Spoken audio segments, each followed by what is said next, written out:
अगले रोज मैं 12 बजे के करीब जागा। करोंडिया होटल के काउंटर पर बैठा हुआ था। उसने माथे पर हिंदुओं की तरह तिलक लगा रखा था। पास ही एक तश्तरी में लोबान सुलग रहा था। उसके पीछे दीवार पर कृष्ण महाराज की तस्वीर शीशे में जुड़ी हुई थी, जिस पर रतन जौ के फूलों का हार पड़ा हुआ था। मुझे सीढ़ियां उतरते देखकर वो गद्दी से उठा। उसके आगे एक कमरा था। कमरे में आकर उसने मुझे एक संदूक में से तंग मोरी वाला हिंदुआना पाजामा, खद्दर का एक कुर्ता और नया कंबल निकाल दिया। ये सामने गुस्ल खाना है, नहाकर इसी कमरे में रहना, अभी बाहर मत आना। मैंने गुस्ल किया, कमरे में आकर पाजामा कुर्ता पहना और कंबल लपेट कर बैठ गया। इतने में करोंडिया भी वापस आ गया। उसके हाथ में छोटी सी टीन की डिबिया थी, उसमें केसरी रंग था। उसने उंगली उस रंग में डुबोकर मेरे माथे पर तिलक लगाया और बोला, यहाँ किसी से बात मत करना, मैंने सबको यही बताया है कि तुम मेरे गूंगे भांजे हो, समझ गए? और मेरे जाने के थोड़ी देर बाद आना, खाना मिल जाएगा, फिर तुम अपने कमरे में जाकर सो जाना। मैं इस बकबक से पीछा छुड़ाकर पठानकोट की तरफ निकल जाना चाहता था। मेरी मंजिल पठानकोट थी, लेकिन मेरे पास फूटी कोड़ी भी नहीं थी। मैं यहाँ से कुछ भारतीय करेंसी लेकर आगे जाना चाहता था। ये रकम मुझे करोंडिया स्मगलर से एक सोचे समझे मंसूबे के तहत हासिल करना थी। मैंने उस वक्त करोंडिया से कोई बात न की,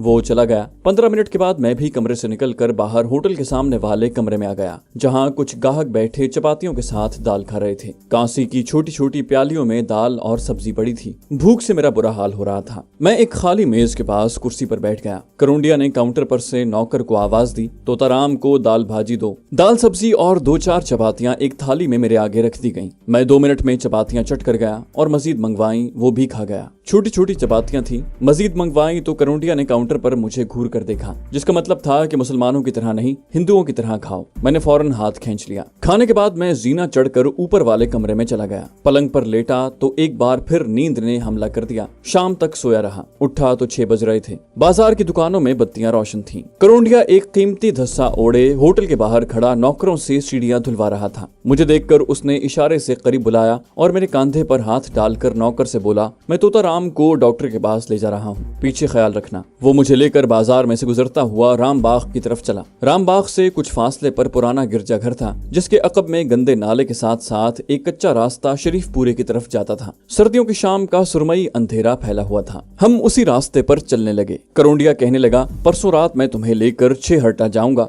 वहां से ट्रेन में बैठकर हमें गुरुसर सतलानी जाना होगा और फिर तुमको सरहद पार करवा दूंगा। लीडर को जाकर कहना कि माल पहुंचा दिया गया है, रकम मैंने वसूल कर ली है। उसमें से आधी रकम का माल खरीद कर स्मगल करवा दूंगा और आधी रकम कराची वाले सेठ को पहुंच जाएगी और वहां से वसूल कर ली जाएगी। मैंने करोंडिया से कहा कि मुझे लीडर लाहौर वापस पहुंचकर इस फेरे के 10,000 रुपए देगा, मगर मैं चाहता हूं कि आधी रकम मुझे इंडिया में अदा कर दी जाए ताकि मैं यहाँ से अपनी मर्जी की कुछ चीजें ले लूं। करोंडिया ने चौंक कर मेरी तरफ देखा। यहाँ से क्या खरीदोगे? यहाँ खरीदने को है क्या? इलायचियां ही हैं, वो मैं अगले हफ्ते यहाँ से स्मगल करवा रहा हूँ। मैंने कहा, मैं अपनी भाभी और बहन के लिए 2-4 कीमती बनारसी साड़ियां खरीद कर ले जाना चाहता हूँ। करोंडिया ने सरजनिश के अंदाज में कहा, तुम नए नए इस काम में पड़े हो, ये ख्याल दिमाग से निकाल दो। क्या तुम अपने साथ हमें भी पकड़वाना चाहते हो? खामोशी से परसों रात वापस सरहद पार कर जाओ, अगले फेरे पर आओगे तो देखा जाएगा। चलो अब वापस होटल चलते हैं, मुझे भूख लग रही है। हम वापस चल दिए। मैं अब तेजी से एक नए मंसूबे पर गौर करने लगा था। मैं अपना हक इस बदमाश स्मगलर के पास छोड़कर नहीं जाना चाहता था। वैसे भी मुझे रुपयों की कदम कदम पर जरूरत थी और उस वक्त मेरी जेब में वाकई एक फूटी कौड़ी भी नहीं थी। होटल पहुंचकर हमने इकट्ठे बैठकर खाना खाया। खाना क्या था, बस वही दाल सब्जी और छोटी छोटी चपातियां थी। उस पर पाबंदी ये लगा दी गई थी कि मुसलमानों की तरह खाना ना खाऊं, हिंदुओं की तरह खाऊं और भूखा रहूं।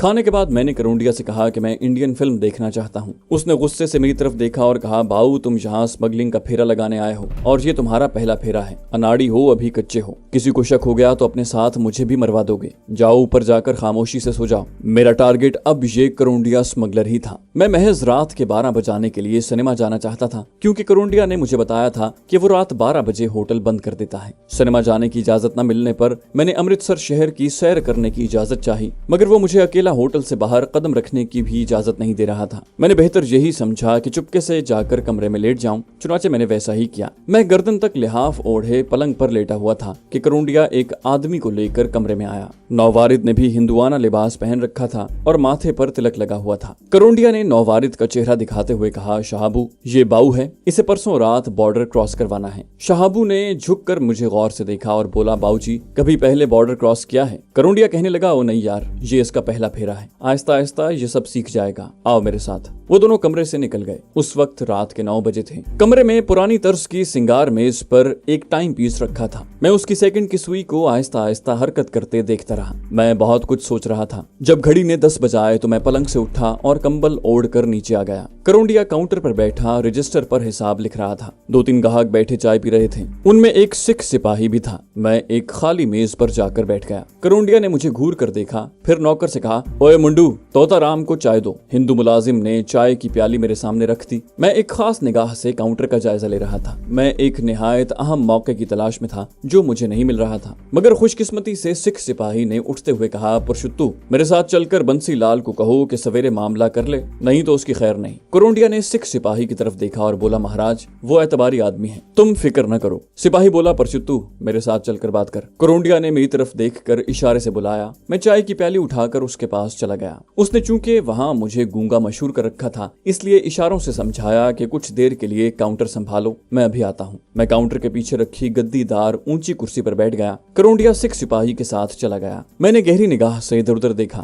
2 ग्राहक कोने वाली मेज पर बैठे चाय पीते हुए बातों में मसरूफ थे। होटल का एक मुलाजिम कोने वाले नलके पर गर्म पानी से प्यालियां और कांसी की थालियां धो रहा था। मैंने आहिस्ता से काउंटर के नीचे वाली दराज खोली। उसमें एक चाकू, पेंसिल, कागज और एक कॉपी पड़ी थी। मैंने मजीद नीचे वाली दराज खोली तो मेरे जिस्म में खुशी की एक लहर दौड़ गई। उस दराज में पीछे की तरफ नोटों की एक गड्डी रखी हुई थी। ये 100 के भारतीय नोट थे। मैं काउंटर पर कंबल डालकर झुक गया। नीचे हाथ डालकर मैंने नोटों की गड्डी निकाल ली और अपने कुर्ते की जेब में रख ली। अब मैं वहां से जितनी जल्दी हो सके फरार होना चाहता था। करोंडिया किसी वक्त भी आ सकता था। मैं आहिस्ता से उठा और काउंटर के सामने टहलने लगा। मैंने सिगरेट सुलगा लिया था और सुकून से टहलता हुआ होटल की सीढ़ी से उतरकर बाजार में आ गया। मैं ये जाहिर कर रहा था जैसे मैं सामने वाली दुकान पर पान खाने जा रहा हूँ। सर्दी की वजह से बाजार खाली था। पान वाले हिंदू की दुकान खुली थी। 2-3 ग्राहक खड़े थे। जिधर करोंडिया गया था मैं उल्टे रुख राम बाग वाले चौक की तरफ चल दिया। चंद कदम आहिस्ता आहिस्ता चलने के बाद मैंने अपनी रफ्तार तेज कर दी और राम बाग के चौराहे में पहुंच गया। दाएं जानिब राम बाग का पुलिस स्टेशन था, जिसके बाहर एक सिख सिपाही राइफल थामे पहरा दे रहा था। मैं खामोशी और बेनियाजी से गुजरकर गिरजा घर के गंदे नाले पर पहुंच गया। लंबे लंबे डग भरता हुआ मैं गंदे नाले के पहलू से होकर जीटी रोड पर आ गया, जहां दुकानें बंद थी। सड़क पर से कभी कभी कोई मुसाफिर बस या साइकिल रिक्शा गुजर जाता था। मैं अच्छी तरह जानता था कि किसी भी वक्त करोंडिया मेरी तलाश में निकल खड़ा होगा और वो मुझे हलाक करने से भी गुरेज नहीं करेगा। मैं अमृतसर के जोग्राफिया से वाकिफ था और इस शहर में 2 बार आवारागर्दी कर चुका था। मैंने रेलवे स्टेशन की तरफ जाने की बजाय जीटी रोड पर चलना शुरू कर दिया। सड़क पर काफी फासले से बत्तियां रोशन थी और ठंड और धुंध की वजह से उनकी रोशनी ज्यादा दूर तक नहीं जा रही थी।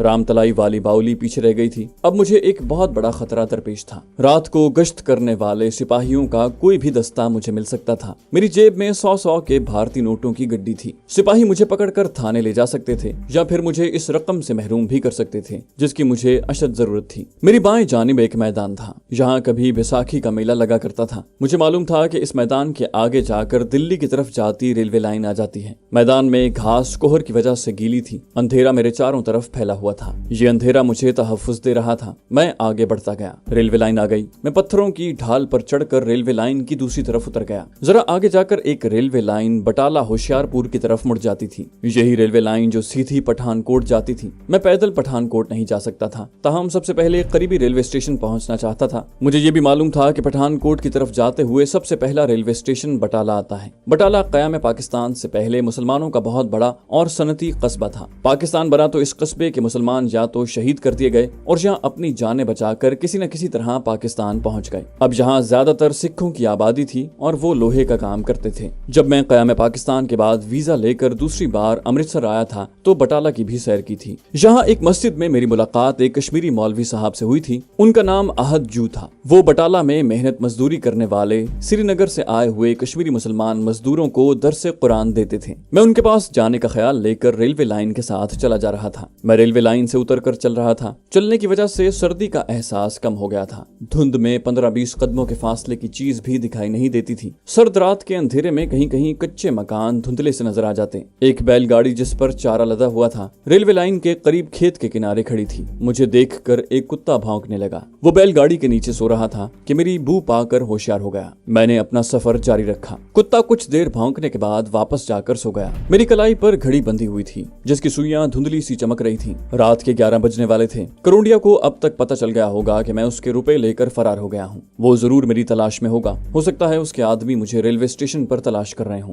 ये भी हो सकता है कि वो दिल में फैसला करके खामोश होकर बैठ गया हो कि वो अपनी रकम लाहौर के लीडर से मेरे फेरे की उजरत से वसूल कर लेगा। बहरहाल इतना मुझे इत्मीनान था कि वो कम से कम बटाला जाने वाली रेलवे लाइन की तरफ नहीं आएगा। मगर बटाला अभी दूर था। जवानी का खून था। मुझे थकावट महसूस नहीं हो रही थी और मेरा पैदल सफर जारी था। मैं सोच रहा था कि ये वो रास्ता है जहां से क़याम पाकिस्तान यानी अगस्त 1947 में मुसलमानों के लुटे पटे काफिले पाकिस्तान की तरफ रवाना हुए थे। उन पर जगह जगह हमले हुए, औरतें अगवा कर ली गईं और मर्दों को शहीद कर दिया गया था। मुझे वीरान रात के सन्नाटे में मुसलमान औरतों और बच्चों की चीखें सुनाई देने लगी और मैं सर से पांव तक कांप गया। मैं चलते चलते थक कर एक जगह सस्ताने बैठ गया और जेब से गड्डी निकाल कर नोट गिनने लगा। 4,500 रुपए की रकम थी। गोया मेरे फेरे के 10,000 में से 5,500 कम थे, लेकिन मेरे लिए यही रकम काफी थी और मैं उससे अपने अहम मिशन के लिए बहुत से काम ले सकता था। थोड़ी देर सस्ताने के बाद मैं फिर चल पड़ा। 11:15 बज गए थे। 1:30 बजे रात मैं फिर एक जगह सांस लेने के लिए बैठ गया। मेरे पास रिवॉल्वर भी नहीं था। मैंने सोचा मुझे रिवॉल्वर साथ ले आना चाहिए। मैं फिर चल पड़ा। रात के 3 बजे दूर से बटाला की ऊंची दीवार अंधेरे में उभरती नजर आने लगी। कस्बे के बाहर एक बत्ती भी रोशन थी। जब मैं बटाला के रंजीत सिंह दरवाजे की तरफ बढ़ा तो 2 कुत्ते भौंकते हुए मेरी तरफ बढ़े। मैंने पत्थर फेंक कर उन्हें भगा दिया। बटाला के कस्बे पर गहरी खामोशी छाई हुई थी। बाजार सुनसान थे। मैं बटाला की वाहिद मस्जिद की तरफ बढ़ने लगा। यहाँ कई एक मस्जिदें हुआ करती थी, मगर क़याम पाकिस्तान के बाद सिर्फ एक मस्जिद श्रीनगर के कश्मीरी मौलवी आहद जू के हिस्से में आई थी। बाकी मस्जिदों पर हिंदू और सिखों ने कब्जा कर लिया था। एक सिख चौकीदार लठ जमीन पर पटकता हुआ और आवाज लगाता हुआ मेरे करीब से गुजरा। बोला, कौन हो जवान? मैंने कंबल अपने सर पर इस तरह डाल रखा था कि मेरे माथे का तिलक नजर नहीं आता था, फिर भी मेरा लिबास हिंदुआना था। मैंने हाथ जोड़कर कहा, काली देवी की पूजा करने जा रहा हूँ। वो बोला, लाला इतनी रात को कहाँ? मैंने कहा, महाराज वेदों का पाठ करना है। ब्राह्मण हूँ, कायस्थ ब्राह्मण हूँ जी, मंत्रों का जाप भी करना है। वो बोला, जाओ जाओ लाला, दिमाग न खाओ। सिख चौकीदार ये कहकर जमीन पर लठ मारता आगे बढ़ गया। मैं तेजी से बाजार में घूमकर एक तंग सी गली में दाखिल हो गया। ये गली आगे जाकर उस बाजार में आ जाती थी जिसकी नुक्कड़ पर मस्जिद थी। मस्जिद का दरवाजा अंदर से बंद था। मैंने आहिस्ता से दस्तक दी। मेरी टांगें थकान से चूर हो रही थी। नींद गायब थी और पांव दुख रहे थे। एक जूता भी फट गया था। मैंने 2-3 बार दरवाजा खटखटाया। अंदर से कोई जवाब न मिला। गालिबन मौलवी साहब हुजरे में लिहाफ ओढ़े गहरी नींद सो रहे थे। मैं दस्तक भी आहिस्ता आहिस्ता दे रहा था। मैं दीवार से मस्जिद के सहन में उतर गया। सहन का फर्श बर्फ की तरह ठंडा था। सामने मस्जिद के मेहराबी 2 दरवाजे थे जिन पर नमदे पड़े हुए थे। एक जानिब मौलवी साहब का हुजरा था। हुजरे का दरवाजा बंद था। मैंने दरवाजे पर दस्तक दी। तीसरी दस्तक पर अंदर से आवाज आई, कौन है भाई? मैंने किवाड़ की दर्ज के साथ मुंह लगाकर कहा, अस्सलाम वालेकुम मौलवी साहब, दरवाजा खोलिए, मुझे एक जरूरी काम है। वो बोले, इस वक्त क्या काम आन पड़ा भाई, कौन हो तुम? मैंने कहा, मैं मुसलमान हूँ, दरवाजा तो खोलिए, मैं ठिठुर रहा हूँ। हुजरे में खामोशी छा गई। फिर दरवाजा खुल गया। सामने एक सफेद रीश नूरानी सूरत वाला सुर्खो सफेद इमाम मस्जिद खड़ा मुझे नींद में डूबी आंखों से तक रहा था। मौलवी साहब ने मेरे कपड़े और माथे के तिलक से अंदाजा लगाया कि मैं हिंदू हूँ। कहने लगे, लाला जी आप तो हिंदू हैं, आपने अस्सलाम वालेकुम भी कहा, क्या बात है? और आप इतनी रात गए मस्जिद में क्या लेने आए हैं? मैंने कहा, मौलवी साहब मैं हिंदू नहीं बल्कि मुसलमान हूँ, अंदर आने की इजाजत दें तो सब कुछ बता दूंगा। मौलवी साहब पीछे हट गए। आ जाओ। वो हैरानी से मुझे देख रहे थे। उन्होंने हुजरे का दरवाजा बंद कर लिया। मैं नमदे पर बैठ गया। मौलवी साहब कुछ परेशान थे। भाई कौन हो तुम, कहाँ से आए हो? अगर तुम मुसलमान हो तो तुमने हिंदुओं जैसा हुलिया क्यों बना रखा है? मैंने मौलवी साहब को एक फर्जी कहानी सुना दी। ये कहानी पहले से तैयार कर रखी थी। मैंने उन्हें बताया कि मैंने इस भेष में गैर कानूनी तौर पर इंडिया का बॉर्डर क्रॉस किया है। मेरे वालिदैन पाकिस्तान में दफन हैं। वो पठानकोट के रहने वाले थे। हमारी वहाँ एक हवेली थी जिसकी एक कोठरी में उन्होंने भारत से हिजरत करते वक्त जेवरों की एक गठरी दफन कर दी थी। वो अक्सर उस गठरी की बातें किया करते थे। उनके मरने के बाद मैं अकेला रह गया और मुझ पर मसाइब के पहाड़ टूट पड़े। जब मैं बड़ा हुआ तो ख्याल आया कि क्यों ना पठानकोट जाकर अपने बाप की हवेली में से वो जेवरात निकाल कर ले आऊं। इस ख्याल से मैंने वीजा हासिल करने की कोशिश की मगर नाकाम रहा। मैंने एक स्मगलर से साजबाज की और उसने मुझे बॉर्डर क्रॉस करवा दिया। मैं अमृतसर रेलवे स्टेशन पर पठानकोट जाने वाली गाड़ी का इंतजार कर रहा था। एक सिख सिपाही को मुझ पर शुबा हो गया, लेकिन मैं वहां से भाग उठा और अब अमृतसर अमृतसर से पैदल ही उनके पास आया हूँ। मौलवी साहब मुझे शक की नजरों से देख रहे थे। बोले, तुम्हें मेरा पता किसने बताया? मैंने कहा, इससे पहले मैं एक बार अमृतसर का चक्कर लगा चुका हूँ। तब मैं बटाला भी आया था और मैंने ये मस्जिद भी देखी थी। मुझे ये भी मालूम हुआ था कि बटाले में सिर्फ यही एक ऐसी मस्जिद है जहाँ एक कश्मीरी मुसलमान मौलाना बाजमात नमाज पढ़ाते हैं। वो बोले, देखो भाई, अगर मैं तुम्हारी कहानी सच मान लूं तो भी मैं सिवाय इसके कोई मदद नहीं कर सकता कि तुम्हें रात अपने हुजरे में रहने की इजाजत दे दूं और सुबह रुखसत कर दूं। अगर किसी को पता चल गया कि मैंने भारत में गैर कानूनी तौर पर दाखिल होने वाले एक पाकिस्तानी को पनाह दे रखी है तो पुलिस न सिर्फ मुझे गिरफ्तार कर लेगी बल्कि वो इस मस्जिद पर भी कब्जा कर लेगी और जहाँ जो 5 वक्त अल्लाह का नाम लिया जाता है मुसलमान उससे भी महरूम हो जाएंगे। इसलिए गुजारिश है कि अब तुम आराम करो और दिन निकलते ही पठानकोट जाने वाली रेल पर सवार हो जाओ और खुदा के लिए किसी से ये जिक्र न करना कि मैंने तुम्हें अपने हुजरे में पनाह दी थी। मैं खुद भी मौलवी साहब को खतरे में नहीं डालना चाहता था, बल्कि मेरा मकसद सिर्फ ये था कि कुछ देर वहां आराम करके आगे रवाना हो जाऊं। मौलवी साहब की घबराहट भी दुरुस्त थी। एक पाकिस्तानी जासूस को पनाह देने के जुर्म में उन्हें कैद भी हो सकती थी। जाहिर है मुझ पर पाकिस्तानी जासूस होने का लेबल बड़ी आसानी से चिस्पा किया जा सकता था। मैंने कहा, ठीक है मौलवी साहब, आप जैसे फरमाते हैं मैं वैसा ही करूंगा। वो बोले, ठीक है, तुम आराम करो, ये कंबल ले लो। हुजरा काफी गर्म था। मैं कंबल ओढ़कर वहीं नमदे पर लेट गया। सुबह 10 बजे मेरी आंख खुली। मौलवी साहब हुजरे में नहीं थे। हुजरे का दरवाजा बंद था। मैंने उठकर उसे खोलना चाहा, दरवाजा बाहर से बंद था। एकदम से मुझे ख्याल आया कि कहीं मौलवी साहब पुलिस को इत्तला देने तो नहीं चले गए। मेरा दिल खौफ से बैठने लगा। फरार का कोई रास्ता नहीं था। मैं जल्दी से उठकर दीवार के साथ लग गया कि अगर पुलिस अंदर आई तो पूरी कुव्वत से भाग निकलूंगा। दरवाजा खुला और मौलवी साहब अकेले ही अंदर आए। उनके हाथ में एक लिफाफा था। उन्होंने दरवाजा बंद करके कुंडी लगा दी और बोले, लो भाई, तुम्हारे लिए पूरियां लाया हूँ, पहले तुम मुंह हाथ धो लो, मगर ये माथे का तिलक फौरन पोंछ डालो। उन्होंने मुझे गर्म पानी ला कर दिया। मैंने तिलक पोंछ डाला। मौलवी साहब मुझे मस्जिद के गुस्ल खाने में ले गए। जल्दी से मुंह हाथ धोकर वापस आ जाओ, खबरदार किसी से बात मत करना। मस्जिद खाली थी। कुएं के पास गुस्ल खाना बना हुआ था। मैं चंद लम्हों के बाद मुंह हाथ धोकर बाहर निकला तो एक आदमी पहले से बाहर खड़ा शायद गुस्ल खाना खाली होने का इंतजार कर रहा था। उसका लिबास कश्मीरी मजदूरों जैसा था। मेरी तरफ देखकर बोला, अजनबी लगते हो, श्रीनगर से आए हो? कब आए हो भाई? मैंने मुख्तसर अल्फाज में कहा, आज ही आया हूँ, और सीधा मौलवी साहब के हुजरे में आ गया। मौलवी साहब दरवाजे में बैठे थे।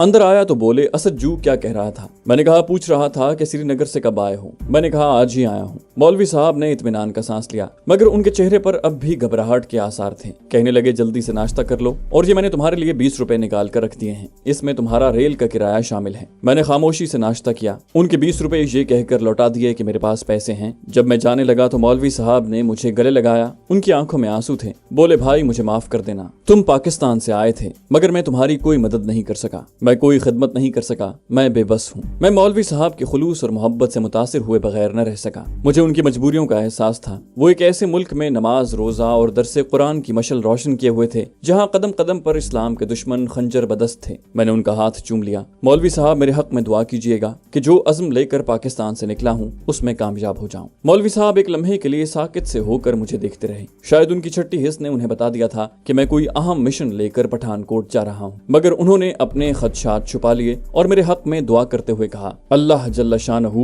तुम्हें कामयाब करे मेरे भाई। मैंने मौलवी साहब को सलाम किया और हुजरे से निकलकर मस्जिद के सहन में आ गया। बाहर आकर जूते पहने और कंबल लपेटे बाजार में एक तरफ रवाना हो गया। दिन रोशन था, धूप निकली हुई थी। बाजार में दुकानें खुली थीं और लोग कारोबार में मसरूफ थे। अगरचे मैं सर झुकाए चला जा रहा था, मगर चारों तरफ से चौकस था कि कोई मेरा पीछा तो नहीं कर रहा। रेलवे स्टेशन पर काफी रौनक थी। बाहर जक्के खड़े थे। सवारियां उतरकर स्टेशन में दाखिल हो रही थी। मालूम हुआ कि पठानकोट जाने वाली गाड़ी 20 मिनट बाद आएगी। मैंने 100 रुपए का नोट पहले ही निकाल कर अलग रख लिया था। खिड़की पर कतार में खड़े होकर मैंने टिकट खरीदा और प्लेटफॉर्म पर आकर धूप में एक खाली बेंच पर बैठ गया। अगरचे मेरे माथे पर तिलक नहीं लगा हुआ था, लेकिन लिबास की वजह कता से मैं हिंदू ही लगता था। मोटी सी तोंद वाला एक हिंदू लाला अपने बाल बच्चों और साजो सामान के साथ बेंच पर आकर बैठ गया। उसकी बीवी का दम फूला हुआ था और वो रोते बसूरते बच्चों को मार कर चुप करवा रही थी। मोटे लाला ने मुझे देख कर कहा, क्यों भरा जी, गड्डी कितनी लेट है जी? मैंने कहा, टाइम पर आ रही है। वो बोले, अजी टाइम पर तो नहीं आई कभी। राम राम बलिए लोके, बालकों को क्यों मारती है? गाड़ी आ गई। ये पैसेंजर ट्रेन थी। मैं भी दूसरे मुसाफिरों के साथ एक डिब्बे में घुसकर बैठ गया। खुदा खुदा करके गाड़ी चली और मैं खिड़की की तरफ मुंह करके बाहर सरसों के खेतों की तरफ देखने लगा। डिब्बे में काफी रश था और मैंने इत्मीनान कर लिया था कि डिब्बे में ऐसा कोई आदमी सवार नहीं जो मुझे शक की नजरों से देख रहा हो।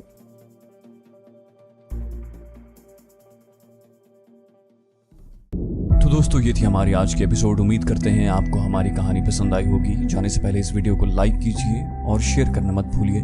कमेंट करके हमें बताइए कि आपको हमारी वीडियो कैसी लगी। और अगर अभी तक आपने इस चैनल को सब्सक्राइब नहीं किया तो इसे सब्सक्राइब कीजिए और बेल आइकन दबाकर ऑल नोटिफिकेशंस ऑन कर लीजिए।